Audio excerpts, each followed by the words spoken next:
आज हम chapter first number system की एक्सरसाइज 1.5 को सॉल्व करने वाले हैं।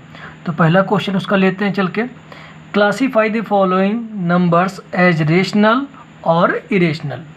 तो मैं बताना चल के इन 5 नंबरों में से कौन सा रेशनल है और कौन सा इरेशनल है। तो 2 - √5, फर्स्ट क्वेश्चन को लेते हैं। 2 - √5 ये अपने पास क्या है, इरेशनल।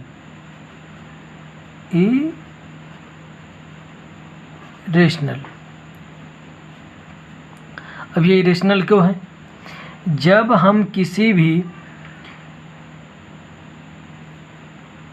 रेशनल नंबर में, यानी कि 2 है, ये रेशनल नंबर है, इसको हम लोग क्या लिख सकते हैं, 2/1। रेशनल नंबर में जब हम कोई भी इरेशनल नंबर प्लस या माइनस करते हैं, और √5 अपने पास क्या है, इरेशनल।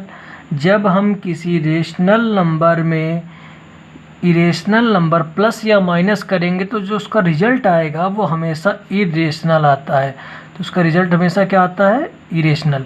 तो आप लोग हमेशा याद रखेंगे फार्मूले के फॉर्म में, रेशनल प्लस माइनस इरेशनल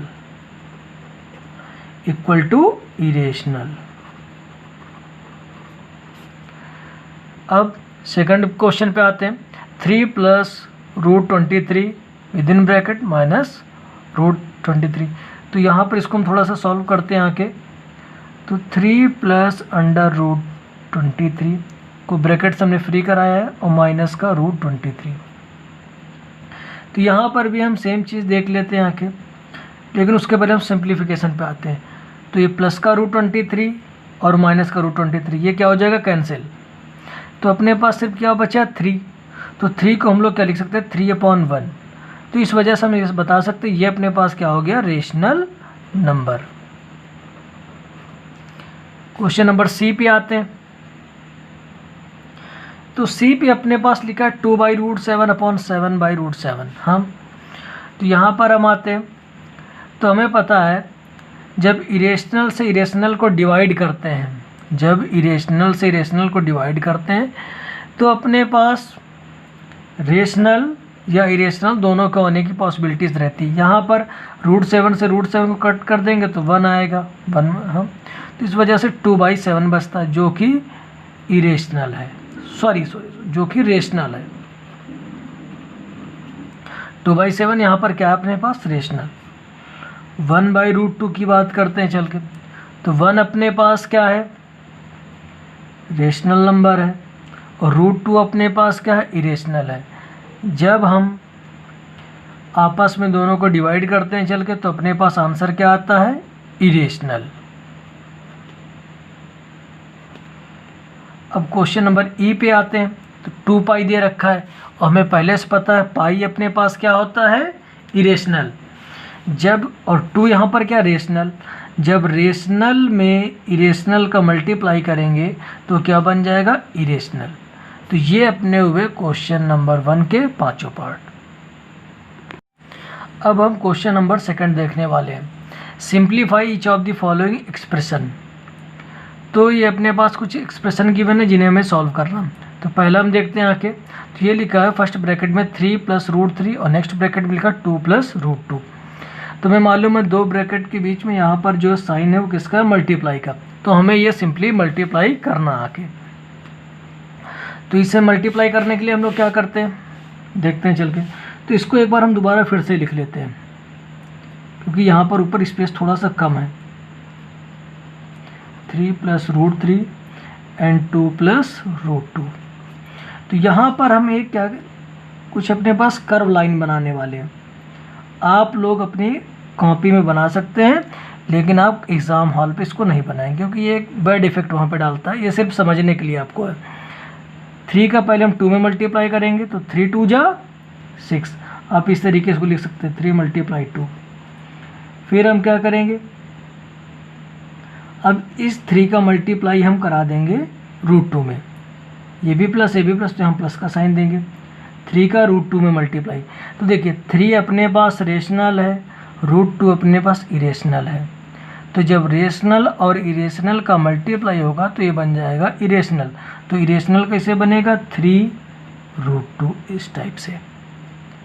अब हम मल्टीप्लाई कराएंगे √3 का 2 में, तो √3 अपने पास इरेशनल है और 2 अपने पास क्या रेशनल है, तो मल्टीप्लाई होगा तो फिर से अपने पास क्या बन जाएगा इरेशनल। तो 2 अपने पास रेशनल है तो 2 को आगे लिखेंगे और √3 को पीछे लिखेंगे, प्लस √3 अपने पास इरेशनल है, √2 अपने पास क्या है इरेशनल है, तो दोनों का मल्टीप्लाई होगा तो √3 में √2 का, तो भी अपने पास इरेशनल नंबर ही आएगा, तो यानी रूट कंबाइन हो जाएगा और 3 2 जा 6 हो जाएगा। तो ये अपने पास आ चुका है। तो यहाँ पे हम लोग लिखते चल के 3 2 जा 6 और इसका मल्टीप्लाई इसमें बाद में हुआ है, हाँ, तो ये बात ध्यान रखेंगे। 3 2 जा 6 प्लस 3√2 प्लस 2√3, ये हम ऐसे लिखा रहने देंगे और ये अपने पास आया √6 और ये अपना आंसर हो गया। क्वेश्चन नंबर बी को सॉल्व करते हैं आके। तो 3 + √3 3 - √3, इसको भी हम जिस तरीके से हमने इसको किया उसी तरीके से इसको भी कर सकते हैं, लेकिन एक इसका दूसरा तरीका भी है, वो भी हम सीख लेते हैं आके, वो आइडेंटिटी के थ्रू है।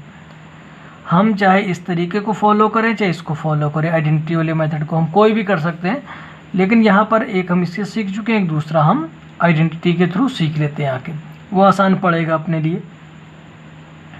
तो यहाँ पर हम देख रहे हैं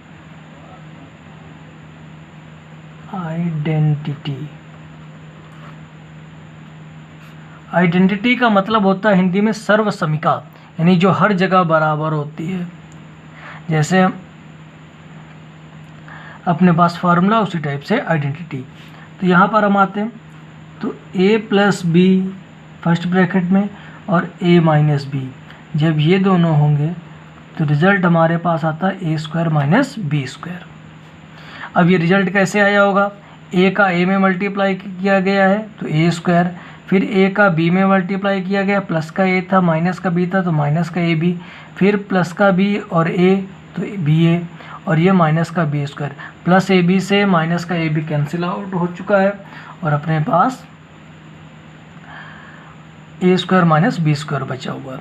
तो ये था इसमें।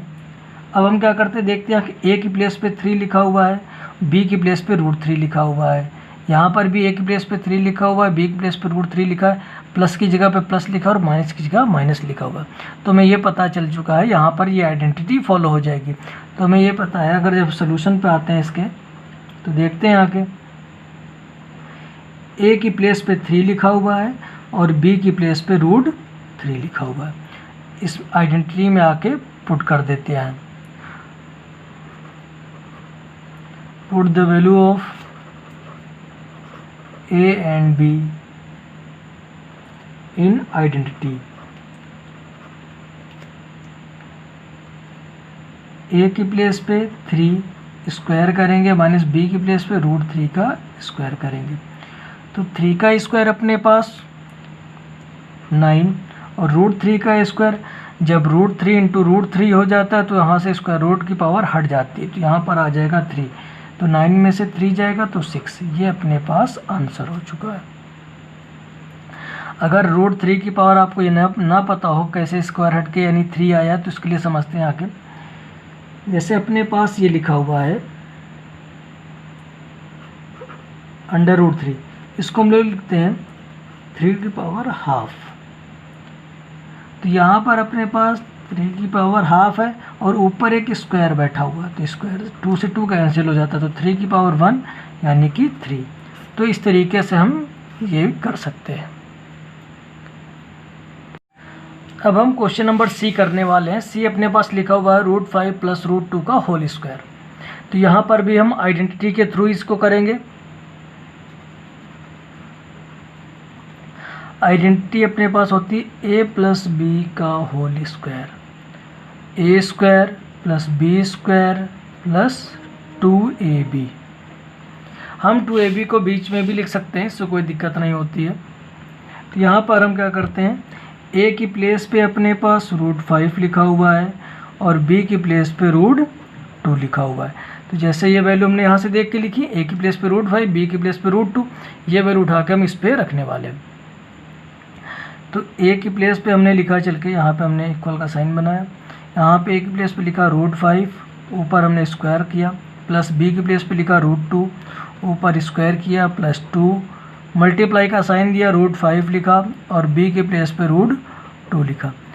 तो √5 का स्क्वायर करेंगे, यहाँ पर हम सीख चुके थे इस साइड पे, अगर √3 था इसका स्क्वायर किया था तो 3 आया था। क्यों आया था? क्योंकि 3 की पावर हाफ होती है, हाफ के ऊपर स्क्वायर चढ़ा तो 2 से 2 कैंसिल हो गया, 3 की पावर 1 यानी कि 3 बचता था। तो सेम प्रोसेस यहाँ पर भी है, √5 की पावर 2 है तो 5 की पावर हाफ होगी, हाफ से हाफ का 2 और स्क्वायर का 2 कैंसिल होकर सिर्फ 5 बचाएगा, तो यहाँ 5 लिखेंगे।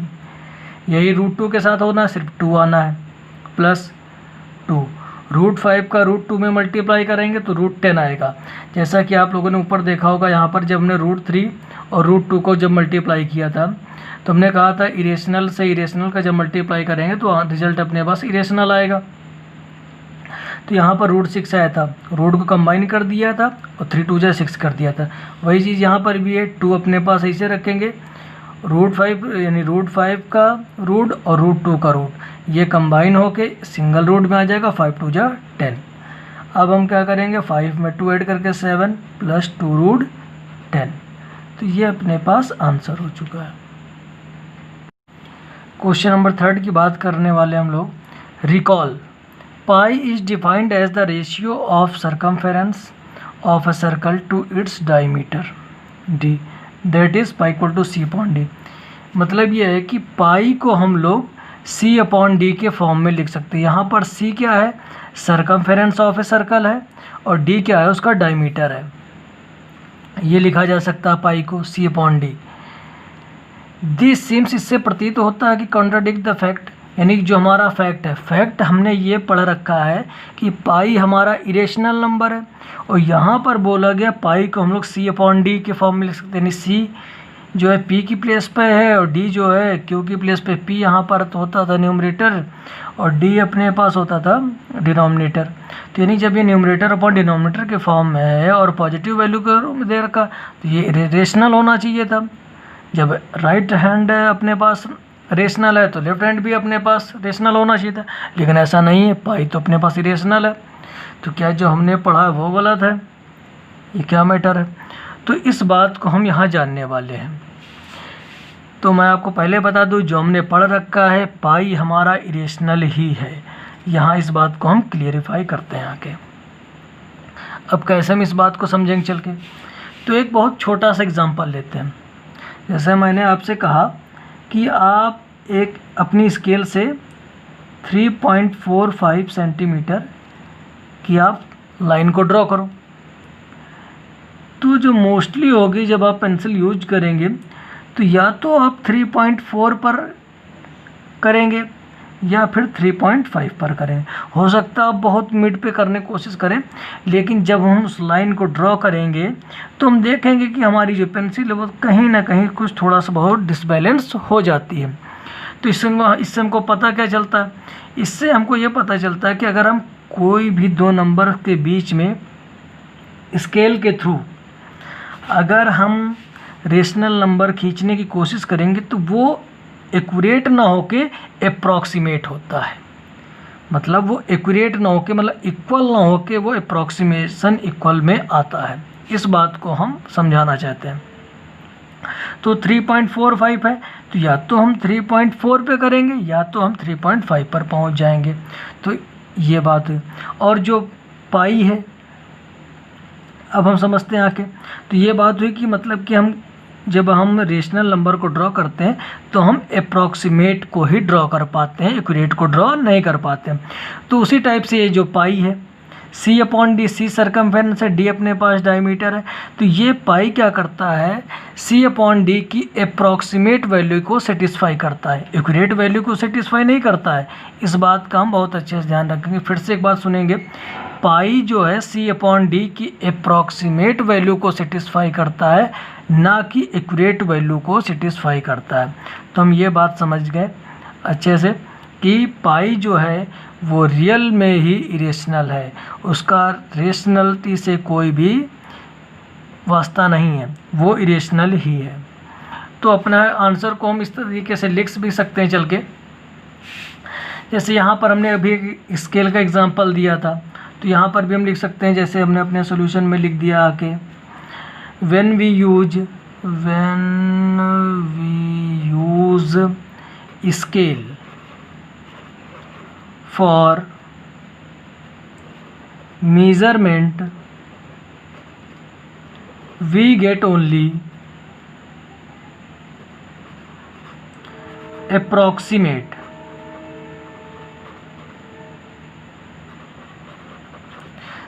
यानी जब हम स्केल से मेज़रमेंट करते हैं, हाँ, तो सिर्फ हमें अप्रॉक्सीमेट वैल्यू मिलती है रेशनल नंबर की। मतलब ये नहीं कि हमने सिर्फ खींच दिया तो हमने कह दिया एक्यूरेट हो गया, वो उसकी अप्रॉक्सीमेशन वैल्यू होती है।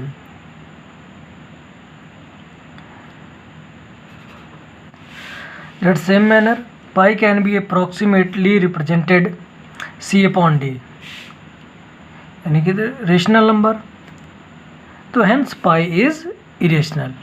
तो ये अपने पास हो गया पाई का सोल्यूशन, यानी पाई जो है वो प्योरली इरेशनल नंबर है, वो सिर्फ C/D के थ्रू क्या करती है, उसकी अप्रॉक्सीमेट वैल्यू को रिप्रेजेंट करती है। अब अगर हम एक बात और समझ लेते हैं यहाँ के, कि यहाँ पर जो अपने पास C/D है, इसको ज़रा क्लियर करते हैं, ये कैसे पाई को सेटिस्फाई करता है। तो C फॉर सर्कमफेरेंस, और हम जानते हैं सर्कल का जो सर्कमफेरेंस होता है वो 2πr होता है। जो D माने डायमीटर होता है, तो डायमीटर जो होता है वो 2r होता है। r से r कैंसिल, 2 से 2 कैंसिल, तो अपने पास क्या बच जाता है, सिर्फ पाई। इस वजह से यहाँ से बोला गया कि C/D जो है वो पाई के इक्वल है। तो ये अपने पास थर्ड क्वेश्चन हो गया।